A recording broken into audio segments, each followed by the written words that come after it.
मित्रांनो, नमस्कार. आपला देश स्वतंत्र झाला नव्हता त्यावेळेला आपल्या देशाचे निर्णय हे ब्रिटिश लोक घ्यायचे, इंग्रज लोक घ्यायचे. इंग्लंडमध्ये हा निर्णय व्हायचा.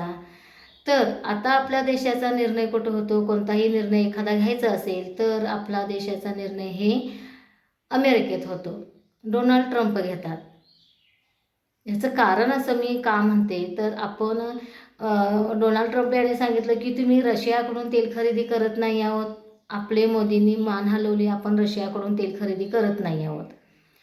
मग ट्रम्प यांनी 25% टॅरिफ आपल्या वस्तूंवर 18% केला, तर आपण मान हलवली. आणि त्यांच्या वस्तूवर 0% आपण मान हलवलीत. म्हणजे की एखादी वस्तू जर अमेरिकेत आपल्याला विकायची असेल तर 18% एका वस्तूवर हा टॅरिफ अमेरिकेला आपण द्यायचा. आणि अमेरिकेची एखादी वस्तू जर भारतात विकायची असेल तर आपण त्यांच्याकडून टॅरिफ घेणार नाही, 0% टॅरिफ.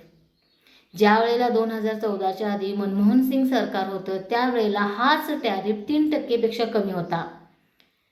हा टॅरिफ कुणाला दिसला नाही. आणि आता नुसता फक्त 25%चा हा 18%वर आला. तर वाल्याने खूप मोठं सेलिब्रेशन त्याचं केलं, 18% टॅरिफ लावला म्हणून. म्हणजे हा देश कुठेतरी हा गुलामगिरीच्या मार्गाकडे जात आहे की काय? कारण हेच मित्रपक्ष होते. आपण इराणकडून व्यापारी धोरण जे होतं ते रद्द केलं. रशियाकडून आता तेल खरेदी करणार नाही आहोत. तर हीच रशिया, इराण असेल आपले मित्रपक्ष आहेत आणि हे आपल्याला मदत करत होते. प्रत्येक युद्धजन्य वेळेला परिस्थिती निर्माण होईल त्यावेळेला ही मदत करत होते. असं असताना आपण फक्त अमेरिकेचंच का ऐकतो हा एक प्रश्नच आहे. तर आपण असं वाटायला लागले की आपला देश आता गुलामगिरीच्या मार्गावर जात आहे की काय? आता आपली पिढी संपत आली. आपल्या मुलांचं भविष्य खरंच खूप कठीण आहे.